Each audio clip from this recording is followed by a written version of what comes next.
മുനമ്പം വിഷയത്തിൽ UDF-ൽ ഭിന്നത. വി.ഡി. സതീശനെതിരെ വിമർശനവുമായി മുസ്ലിം ലീഗ് സംസ്ഥാന സെക്രട്ടറി KM ഷാജി. പ്രതിപക്ഷ നേതാവിന്റെ അഭിപ്രായം വ്യക്തിപരമാണ്.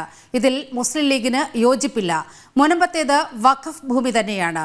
ഭൂമി വഖഫിന്റേതല്ലെന്ന് പറയാൻ ആർക്കും അവകാശമില്ലെന്നും KM ഷാജി പറഞ്ഞു. മുനമ്പം വിഷയം വലിയ ഒരു പ്രശ്നമാണ്. നിങ്ങൾ വിചാരിക്കുന്ന പോലെ നിസ്സാരമായ ഒരു കാര്യമല്ല. അതിൽ വലിയ കോൺട്രവേഴ്സികൾക്ക് സാധ്യതയുണ്ട്. ഇവിടെ പ്രതിപക്ഷ നേതാവ് പറഞ്ഞു, അദ്ദേഹത്തിന്റെ അഭിപ്രായം പറഞ്ഞു, അത് വഖഫ് ഭൂമിയല്ല. മുസ്ലിം ലീഗിന് അഭിപ്രായമില്ല, അത് വഖഫ് ഭൂമിയല്ലെന്ന് പറയാനും പറ്റില്ല. ഫാറൂഖ് കോളേജിന്റെ അധികൃതർ പറയുന്നത് അത് വഖഫ് ഭൂമിയല്ലെന്നാണ്. അത് പറയാൻ അവർക്ക് എന്താ അവകാശമുള്ളത്? വാർത്തയുടെ വിവരങ്ങളുമായി ഗോകുൽ ചേരുന്നുണ്ട്. ഗോകുൽ, ഈ ഉപതെരഞ്ഞെടുപ്പ് കഴിഞ്ഞപ്പോൾ തന്നെ പ്രതീക്ഷിച്ചതാണ് ഇത്തരത്തിൽ മുസ്ലിം ലീഗിന്റെ യഥാർത്ഥ സ്വഭാവം, യഥാർത്ഥ നിലപാട് മുനമ്പം വിഷയത്തിൽ പുറത്തു വരുമെന്ന്. നേരത്തെ തന്നെ MK മുനീറിലൂടെ നമ്മൾ കേട്ടതാണ്. ഇപ്പോൾ KM ഷാജി അത് അടിവരയിട്ട് ഉറപ്പിക്കുകയാണ്. മുനമ്പത്തെ ഭൂമി വഖഫ് ഭൂമി തന്നെയെന്ന് മുസ്ലിം ലീഗ് നിലപാടെടുക്കുന്നു. വിവരങ്ങൾ. അതെ, കഴിഞ്ഞ ദിവസം മലപ്പുറം പെരുവള്ളൂർ പഞ്ചായത്ത് കമ്മിറ്റി സംഘടിപ്പിച്ച പൊതുസമ്മേളനത്തിലായിരുന്നു മുസ്ലിം ലീഗ് സംസ്ഥാന സെക്രട്ടറി ആയിട്ടുള്ള KM ഷാജി ഈ രീതിയിലുള്ള ഒരു പ്രതികരണം നടത്തിയത്. മുനമ്പം വഖഫ് ഭൂമി തന്നെയാണ് എന്ന് KM ഷാജി ആവർത്തിക്കുകയായിരുന്നു. നേരത്തെ MK മുനീർ ഇതേ ആവശ്യം അല്ലെങ്കിൽ ഇതേ അഭിപ്രായം മുന്നോട്ടേക്ക് വെച്ചിരുന്നു. വഖഫ് വിഷയത്തിൽ മുനമ്പത്തേത് വഖഫ് ഭൂമിയല്ല എന്ന നിലപാടുകൾ പ്രതിപക്ഷ നേതാവ് V.D. സതീശൻ ആവർത്തിക്കുന്നുണ്ടായിരുന്നു. ഇന്ന് എറണാകുളത്ത് സംഘടിപ്പിച്ച വഖഫ് അധിനിവേശനത്തിന് അല്ലെങ്കിൽ മുനമ്പം ജനതയ്ക്ക് ഐക്യദാർഢ്യം പ്രഖ്യാപിച്ചുകൊണ്ട് നടന്ന പരിപാടിയിൽ V.D. സതീശൻ പ്രസംഗിക്കുകയൊക്കെ ചെയ്തിട്ടുണ്ട്. ഈ സാഹചര്യത്തിലാണ് മുസ്ലിം ലീഗിന്റെ ഈ ഭിന്ന അഭിപ്രായം ഉയർന്നു വരുന്നത് എന്നുള്ളതാണ് പ്രധാനപ്പെട്ട കാര്യം. അതായത് V.D. സതീശൻ അത് വഖഫ് ഭൂമി അല്ലെന്ന് പറയുമ്പോൾ മുസ്ലിം ലീഗിന്റെ നേതാക്കൾ ഓരോ ദിവസവും പുതിയ നേതാക്കൾ ഓരോ ദിവസവും അത് വഖഫ് ഭൂമിയാണ് എന്ന അഭിപ്രായമായി മുന്നോട്ടേക്ക് വരികയാണ്. പ്രതിപക്ഷ നേതാവിന്റെ അഭിപ്രായത്തെ തള്ളിക്കൊണ്ട് മുന്നോട്ടേക്ക് വരുന്ന ഒരു കാഴ്ചയായിരുന്നു നമുക്കിപ്പോൾ കാണാൻ സാധിക്കുന്നത്. MK മുനീർ പറഞ്ഞത് ഇതുമായി ബന്ധപ്പെട്ടിട്ട്, അതായത് മുനമ്പത്തെ വഖഫ് ഭൂമിയുമായി ബന്ധപ്പെട്ട് UDF-നകത്ത് ഒരു ചർച്ചയും നടത്തിയിട്ടില്ല.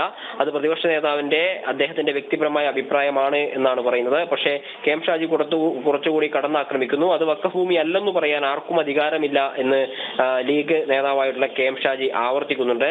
പ്രതിപക്ഷ നേതാവിന്റെ അഭിപ്രായം വ്യക്തിപരം മാത്രമാണ്. മുസ്ലിം ലീഗിന് അതിന് യോജിപ്പില്ല. മുസ്ലിം ലീഗിന് അതിനോട് യോജിപ്പില്ല എന്ന് എടുത്തു പറയുന്നത് മൂലം മുസ്ലിം ലീഗിന്റെ അഭിപ്രായം അത് വഖഫ് ഭൂമിയാണ് എന്ന് KM ഷാജി ഉറപ്പിച്ചു പറയുകയാണ്. പാലക്കാട് ഉപതെരഞ്ഞെടുപ്പിന്റെ കൊട്ടിക്കലാശത്തിന് മണിക്കൂറുകൾക്ക് മുമ്പ് ഈ ലീഗ് നേതാവായിട്ടുള്ള പാണക്കാട് സയ്യിദ് സാദിഖ് അലി ശിഹാബ് തങ്ങളും കുഞ്ഞാലിക്കുട്ടിയും ഒക്കെ ക്രിസ്ത്യൻ മതമേലധ്യക്ഷന്മാരുമായിട്ട് ചർച്ച നടത്തുകയും രമ്യമായി ഈ വിഷയം പരിഹരിക്കണമെന്നും ഒക്കെ ആവശ്യപ്പെട്ടിരുന്നു. പക്ഷേ അത് തെരഞ്ഞെടുപ്പ് മുന്നിൽ കണ്ടുള്ള ഒരു കപട നാടകമാണ് എന്ന് വേണം നമുക്ക് ഈ ഘട്ടത്തിൽ മുസ്ലിം ലീഗിന്റെ മറ്റു നേതാക്കളുടെ അഭിപ്രായങ്ങൾ പുറത്തു വരുമ്പോൾ മനസ്സിലാക്കാൻ വേണ്ടിയിട്ട്. ഈ വിഷയത്തിൽ LDF-ഉം കോൺഗ്രസും അങ്ങോട്ടും ഇങ്ങോട്ടും പഴിചാരുന്ന ഒരു സാഹചര്യമായിരുന്നു കഴിഞ്ഞ ദിവസങ്ങളിലൊക്കെ കണ്ടുവന്നത്. അതായത് ഈ കുടിയിറക്ക ഭീഷണി നേരിടുന്ന സമൂഹത്തിന് അനുകൂലമായി നിൽക്കാനോ അവർക്ക് വേണ്ടി സംസാരിക്കാനോ ഒന്നും നിലനിൽക്കാതെ ആരാണ് ഇവരെ പുറത്തേക്ക് ഇറക്കിയത് അല്ലെങ്കിൽ തെരുവിലേക്ക് ഇറക്കിയത് എന്നതിനെ സംബന്ധിച്ച് അങ്ങോട്ടും ഇങ്ങോട്ടും പഴിചാരുന്ന ഒരു കാഴ്ച മാത്രമായിരുന്നു കഴിഞ്ഞ ദിവസങ്ങളിലൊക്കെ കാണാൻ വേണ്ടി സാധിച്ചത്. VS അച്യുതാനന്ദൻ മുഖ്യമന്ത്രിയായിരുന്ന കാലഘട്ടത്തിൽ നിസാർ കമ്മീഷനെ നിയോഗിക്കുകയും കമ്മീഷന്റെ റിപ്പോർട്ട് പ്രകാരം ആ ഭൂമി തിരിച്ചുപിടിക്കാൻ ആവശ്യമായിട്ടുള്ള നടപടികൾ VS അച്യുതാനന്ദൻ സർക്കാരാണ് സ്വീകരിച്ചത് എന്ന് കോൺഗ്രസ് പറയുമ്പോൾ, റാഷിദ് അലി തങ്ങൾ ഈ വഖഫ് ബോർഡിന്റെ ചെയർമാനായിരുന്ന സമയത്താണ് അതായത് മുസ്ലിം ലീഗ് നേതാവായിട്ടുള്ള റാഷിദ് അലി തങ്ങൾ വഖഫ് ബോർഡിന്റെ ചെയർമാനായിരുന്ന കാലഘട്ടത്തിലാണ് ഈ മുനമ്പത്തെ ഭൂമിയെ വഖഫ് ഭൂമിയായി രജിസ്റ്റർ ചെയ്തത് എന്ന മറുവാദം ഉയർത്തി അതിനെ പ്രതിരോധിക്കുന്ന ഒരു നടപടിയായിരുന്നു ഈ സംസ്ഥാന സർക്കാരിന്റെ ഭാഗത്തുനിന്ന് ഉണ്ടായിട്ടുള്ളത് അല്ലെങ്കിൽ LDF-ന്റെ ഭാഗത്ത് ഉണ്ടായിട്ടുള്ളത്. അങ്ങനെ മുനമ്പം ജനതയ്ക്ക് വേണ്ടി അല്ലെങ്കിൽ അവരെ കുടിയിറക്കാതിരിക്കാൻ ആദ്യ അവസാനം മുന്നിൽ നിൽക്കുമെന്നൊന്നും പറയാൻ ഈ ഇടത് വലത് മുന്നണികൾ തയ്യാറാവുന്നില്ല.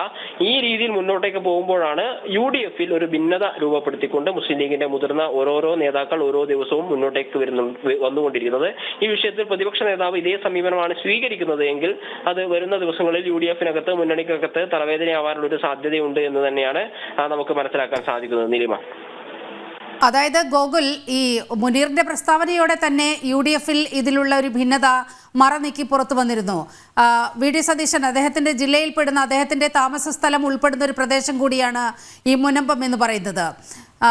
അവിടെ ഒരുപക്ഷെ പറഞ്ഞു നിൽക്കാൻ വേണ്ടിയിട്ടായിരിക്കും മുനമ്പത്തേത് വഖഫ് ഭൂമിയല്ല എന്ന നിലപാട് V.D. സതീശൻ ഉയർത്തി പിടിക്കുന്നത്. പക്ഷേ UDF-ലെ പ്രധാന ഘടകകക്ഷിയായ മുസ്ലിം ലീഗ് ഇത്തരത്തിൽ കടുത്തൊരു നിലപാട് എടുക്കുകയാണ്, മുനമ്പത്തേത് വഖഫ് ഭൂമി തന്നെയെന്ന്. മാത്രമല്ല, ഫറൂഖ് കോളേജിന്റെ ആ വാദത്തെ പോലും ചോദ്യം ചെയ്യുന്ന അവസ്ഥയിലേക്ക് വളരെ അതിരൂക്ഷമായ ഭാഷയിൽ KM ഷാജി അടക്കമുള്ളവർ മുനമ്പത്തെ ഭൂമിക്കായി മുന്നോട്ട് വരുന്നു. യഥാർത്ഥത്തിൽ കബളിപ്പിക്കുകയല്ലേ യഥാർത്ഥത്തിൽ UDF-ഉം LDF-ഉം മുനമ്പത്തെ ജനങ്ങളെ? ഒരു പ്രധാനപ്പെട്ട കാര്യം തന്നെയാണ്. കാരണം കഴിഞ്ഞ ഈ കഴിഞ്ഞ പ്രധാനപ്പെട്ട ഒരു ഉപതെരഞ്ഞെടുപ്പുകളൊക്കെ നടക്കുന്ന സമയത്ത് മുനമ്പം ജനത വലിയ രീതിയിലുള്ള പ്രതിഷേധങ്ങൾ മുനമ്പത്ത് സംഘടിപ്പിച്ചുകൊണ്ടിരിക്കുകയായിരുന്നു. അവരെ ഈ കുടിയിറക്ക് ഭീഷണി നേരിടുന്നതുമായി ബന്ധപ്പെട്ട് അവരുടെ റവന്യൂ അവകാശങ്ങൾ തിരിച്ചു കിട്ടണമെന്ന ആവശ്യവുമായി ബന്ധപ്പെട്ട് സമരം നടത്താൻ തുടങ്ങിയിട്ട് 57 ദിവസങ്ങൾ പിന്നിട്ടുകൊണ്ടിരിക്കുകയാണ്. പാലക്കാട് ഉപതെരഞ്ഞെടുപ്പ് നടക്കുന്ന സമയത്തും ഈ ജനതയൊക്കെ ഈ രീതിയിൽ സമരം നടത്തുന്ന ഒരു കാഴ്ചയായിരുന്നു നമുക്ക് കാണാൻ സാധിച്ചത്. പക്ഷെ അന്നൊന്നും സമരം ചെയ്യാതിരുന്ന അല്ലെങ്കിൽ ഇവർക്ക് വേണ്ടി രംഗത്തെത്താതിരുന്ന കോൺഗ്രസ് ഇന്ന് എറണാകുളത്ത് ഒരു പരിപാടി സംഘടിപ്പിച്ചു. മുനമ്പൻ ജനതയ്ക്ക് ഐക്യദാർഢ്യം പ്രഖ്യാപിച്ചുകൊണ്ട് ഒരു പരിപാടി സംഘടിപ്പിക്കുന്ന ഒരു കാഴ്ചയൊക്കെ നമ്മൾ കണ്ടതാണ്. അത് ഇവരുടെ ഒരു കപട നാടകം എന്ന രീതിയിലുള്ള ആരോപണങ്ങൾ പുറത്തു വരികയായിരുന്നു. കാരണം കഴിഞ്ഞ ദിവസങ്ങളിലൊന്നും പ്രത്യക്ഷ സമരവുമായിട്ടോ അല്ലെങ്കിൽ മുനമ്പൻ ജനതയ്ക്ക് ഐക്യദാർഢ്യം പ്രഖ്യാപിച്ചുകൊണ്ടോ മുന്നോട്ടേക്ക് വരാതിരുന്ന കോൺഗ്രസ് ഉപതെരഞ്ഞെടുപ്പ് കഴിഞ്ഞ് രാഹുൽ മാങ്കൂട്ടമൊക്കെ സത്യപ്രതിജ്ഞ കഴിഞ്ഞതിന് ശേഷം ഇവർക്ക് അനുകൂലമായി രംഗത്ത് വരുന്നത് അല്ലെങ്കിൽ മുന്നോട്ടേക്ക് വരുന്നത് ഈ ഒരു കപട നാടകം എന്നുള്ള രീതിയിൽ ആണ് വിലയിരുത്തപ്പെടുന്നത്. അതുകൊണ്ട് തന്നെ ഇവരുടെ ആത്മാർത്ഥത എത്രത്തോളം ഉണ്ട് എന്ന് ചർച്ച ചെയ്യപ്പെടുകയും ചെയ്യുന്ന ഒരു സാഹചര്യത്തിൽ കൂടിയാണ് മുന്നോട്ടേക്ക് പോകുന്നത്. ആ ഘട്ടത്തിലാണ് ഫറൂഖ് കോളേജിനെയൊക്കെ രൂക്ഷമായി വിമർശിച്ചുകൊണ്ട് പ്രതിപക്ഷ നേതാവിന്റെ വാദത്തെ തള്ളിക്കൊണ്ട് മുസ്ലിം ലീഗിന്റെ നേതാവ്